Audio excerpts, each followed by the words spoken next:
Indian army है वो काफ़ी जो है ना पावरफुल हो गई है। जब चाइना और इंडिया का कॉन्फ्लिक्ट हुआ था तो उन्होंने अच्छे और एडवांस इक्विपमेंट वहाँ पे लगवाया बॉर्डर पे, और उनकी पूरी कौम ने जो है ना उनकी आर्मी को सपोर्ट किया।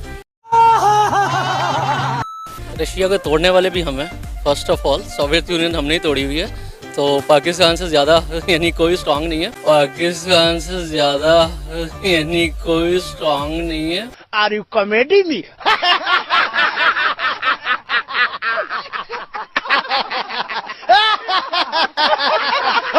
तो पाकिस्तान से ज़्यादा यानी कोई स्ट्रांग नहीं है। Are you comedy me? China और इंडिया का कॉन्फ्लिक्ट हुआ, लेकिन चाइना इंडिया के साथ अपने रिलेशंस खराब नहीं कर सकता था क्योंकि वो अफोर्ड नहीं कर सकता था। उनकी $90 बिलियन की जो है ना वो आपस में ट्रेड है।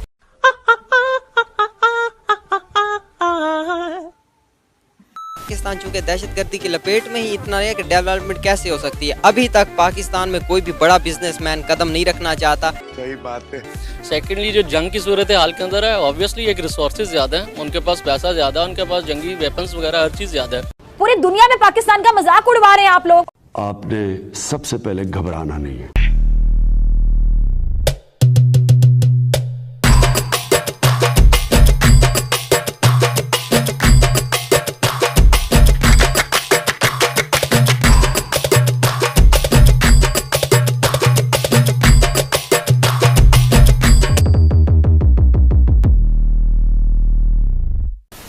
तो दोस्तों, भारत मोस्ट पावरफुल की रैंकिंग के अंदर चौथे नंबर पे पहुंच गया है। उसी रैंकिंग के अंदर 15वें नंबर पे पाकिस्तान है। पता नहीं किस चीज़ में पावरफुल बन गया है वो, ये तो भगवान जाने।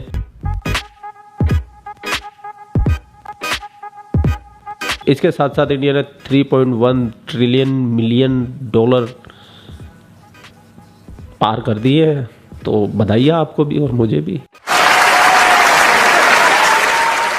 और भारत की इतनी बड़ी अचीवमेंट हो और पाकिस्तानी शांत कैसे रह सकते हैं? तो रह ही नहीं सकते। अबे साले। तो मैडम निकल गई है माइक पकड़ के पब्लिक रिएक्शन लेने के लिए। और पाकिस्तानी पब्लिक का एजुकेशन लेवल, IQ लेवल तो आपको पता ही है कि किस लेवल का है। तो वीडियो में आपको तो आने वाला है मजा। अभी मजा आएगा ना भिड़ो।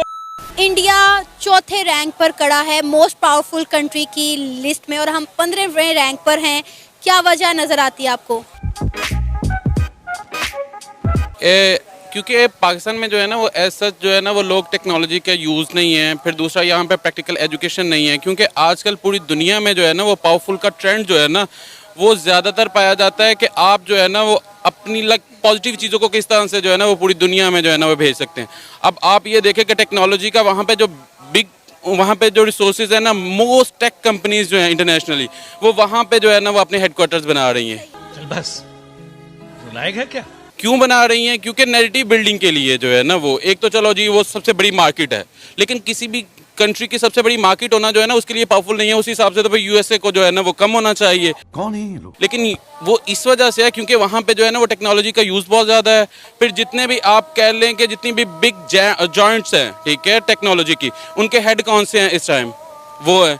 इस वजह से वो जो है ना वो अपनी डेमोक्रेसी को प्रिवेल करते हैं। इवन के वहाँ पे जो जितने भी उनके नेशनल लीडर्स हैं वो सारे के सारे हिंदुत्व पे हैं।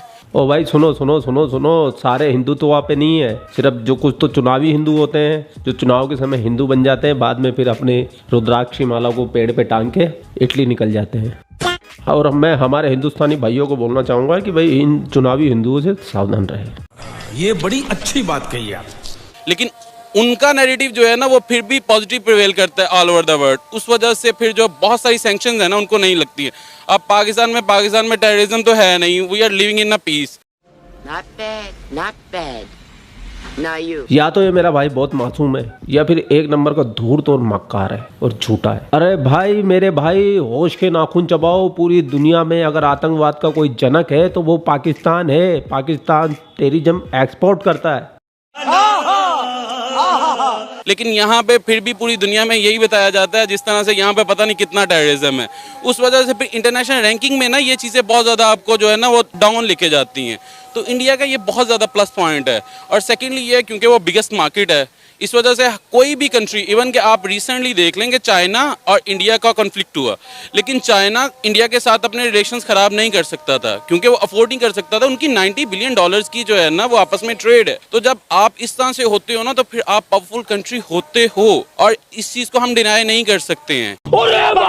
इंडिया कब और कैसे इतना स्ट्रांग हो गया कि वो आज इतना पावरफुल मुल्क बन गया है और हम कहीं पीछे रह गए हैं? देखें, उसकी तो बिस्मिल्लाहिर्रहमानिर्रहीम, सबसे पहले तो मैं ये बताऊंगा कि उसकी मुख्तलिफ वजूहात हैं, जिनमें आप सबसे पहले ये देखें कि उनमें जो जैसी भी रही है कंटिन्यूसली जो है ना एक डेमोक्रेसी रही है, जो पाकिस्तान में अनफॉर्चुनेटली वो नहीं रही। दूसरी बात ये है कि हम उसके साथ कंपेयर तो जो है ना कर ही नहीं सकते, क्योंकि पाकिस्तान को माजी अगर पाकिस्तान का देखें तो जितने मसाइल का सामना पाकिस्तान को रहा है उतना पूरी दुनिया में ऑल ओवर द वर्ल्ड मैं चैलेंज करता हूँ।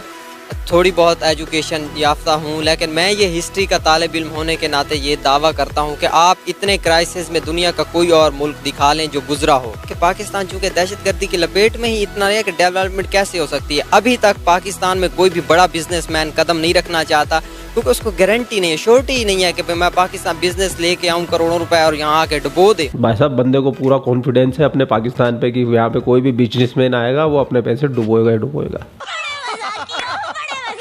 आजकल जो है ना टेक्नोलॉजी का दौर है, और टेक्नोलॉजी में अब क्वांटम कंप्यूटर पे हम चले गए हैं, ठीक है ना। दुनिया इस पे काम कर रही है, तो इसमें ये देखना होगा कि कौन सा मुल्क टेक्नोलॉजिकली कितना स्ट्रांग है। अगर हम देखें तो पाकिस्तान इसमें से थोड़ा सा लैग कर रहा है टेक्नोलॉजी में, जबकि इंडिया उसमें हमसे आगे जा रहा है। आप देखें कि जनाब सिलिकॉन वैली में कौन सीईओ बैठा हुआ है, इंडिया के सीईओज बैठे हुए हैं। बाकी जो है गूगल में देख लें, ट्विटर में देख लें, तो इंडिया हमसे जो है ना टेक्नोलॉजिकली आगे है, तो हमें भी उसी तरह टेक्नोलॉजी पे काम करना होगा। वो डिफेंस के पर्पज़ पे हो, एजुकेशन के पर्पज़ पे हो, डेवलपमेंट के पर्पज़ के हवाले से हो, किसी भी हवाले से, हेल्थ के पर्पज़ से हो, तो हमें टेक्नोलॉजिकली अपने आप को स्ट्रेंथन करना होगा। भाई टेक्नोलॉजी में पाकिस्तान कभी भी अव्वल नहीं हो सकता। उसका रीज़न मैं बता देता हूँ। उसका रीज़न है आसमानी, क्योंकि आसमानी किताब के अंदर बिल्कुल टेक्नोलॉजी हराम है। जो तुम मोबाइल में टीवी, गाना, नाचना, गाना और ये मोबाइल, लाउड स्पीकर, ये सब हराम है, क्योंकि ये यहूदियों ने, ईसाइयों ने, हिंदुओं ने बनाए और उसमें बाकायदा लिखा हुआ है। तो तुम टेक्नोलॉजी में कभी भी नंबर 1 नहीं बन सकते। जो बात कुरान में जायज़ है तुम उसी में नंबर 1 हो, और उसके लिए तुम्हें प्राउड करना चाहिए कि तुम दुनिया के नंबर 1 आतंकवादी एक्सपोर्ट करते हो, तुम नंबर 1 जिहादी बनाते हो और पूरी दुनिया की नाक में दम करके रखे हो। तो इस बात पे तुमको होना चाहिए प्राउड। आपको क्या लगता है कैसी achievement? I think it's a great achievement, considering कि वो भी हमारे साथ ही इंडिपेंडेंट हुए थे और उनका भी सारा ग्रोथ वगैरह हमारे साथ ही हुई थी, and they are doing such great things. तो मुझे तो बहुत अच्छी बात लगती है, and I am very happy कि वहाँ पर इतनी ग्रोथ हो रही है और इतनी एजुकेशनल अवेयरनेस है कि लोग ये सब कर रहे हैं। बिल्कुल सही। अच्छा ज़ैनब, अगर हम बात करें पाकिस्तान की स्पेस एजेंसी के बारे में, पाकिस्तान की जो स्पेस एजेंसी है स्पार्क को, वो इतना ग्रो नहीं करी है, हमारी स्पेस की तरफ अटेंशन नहीं है। आपको क्या लगता है किस जगह पर हम लैग कर रहे हैं? आई थिंक जो मेन स्पेस की बात तो बहुत दूर तक आती है, जो हमारी कंट्री में एजुकेशनल अवेयरनेस है ना वो ही इतनी कम है। तो जब एजुकेशन ही नहीं है, लोगों में अवेयरनेस ही नहीं है इन चीज़ों में, तो स्पेस का तो बहुत दूर की बात है कि वो सोचेंगे। हमारी कंट्री में जो हमारा कंट्री का अपना एजुकेशन सिस्टम है वो ही इतना इस वक्त ऐसी हालत में है कि अगर मैं इंडिया से कंपेयर करूँ, मैं अभी बाहर पढ़ती हूँ, तो मेरे जो इंडियन फ्रेंड्स हैं, जब मैं देखती हूँ कि उनकी क्या बेस बनी हुई है एजुकेशन में, फिर मैं कंपैरेटिवली यहाँ का देखती हूँ, तो इतना ज़मीन आसमान का डिफरेंस है। और उसकी वजह से मुझे फिर खुद ही अंदाज़ा हो जाता है कि वो लोग जो इतनी अचीवमेंट्स कर रहे हैं, वो लोग जो इतनी चीज़ें लाइक इन्वेंट कर रहे हैं, डिस्कवर कर रहे हैं और इस तरह की अचीवमेंट्स उनकी हो रही हैं, वो किस लेवल की और हमारी किस लेवल की, वो मुझे उसी से अंदाज़ा हो जाता है कि हमारे एजुकेशन सिस्टम जो बेस ही लैक हो रही है। तो आगे भाई साहब, किसी पाकिस्तानी लड़की का इतना एक्यूरेट आंसर सुनने के बाद मैं सैल्यूट मैडम आपको। ये लड़की भी इतनी एक्यूरेट क्यों हो गई है, इसका रीजन भी इसी ने बताया कि ये रहती है बार बार पढ़ाई करती है, जहाँ पे इसके इंडियन फ्रेंड भी है। और इंडिया ने रशिया को बीट करके ये रैंक हासिल किया है। रशिया को तोड़ने वाले भी हम हैं। First of all Soviet union हमने ही तोड़ी हुई है। औकात में रहो। तो पाकिस्तान से ज़्यादा यानी कोई स्ट्रांग नहीं है। सेकेंडली जो जंग की सूरत हाल के अंदर है, ऑब्वियसली एक रिसोर्सेज ज़्यादा हैं, उनके पास पैसा ज़्यादा है, उनके पास जंगी वेपन्स वगैरह हर चीज़ ज़्यादा है। लेकिन फिर से वही आ जाती है कि हम लोग तो जितने, हमें 70 साल हो गए, तो हम 70 साल से जंग के अंदर हैं और हम उस चीज़ को लेकर चल रहे हैं। तो I think Muslims are better in this sense के किस तरह से लेकर चला जाए। ये देखो, सोवियत को तोड़ने वाले, रूस को तोड़ने वाले, आज दुनिया के आगे कटोरा लेके खड़े हुए हैं और ये तोड़ने वाले। मतलब रस्सी जल गई है, बल नहीं गया अभी तक इन लोगों का।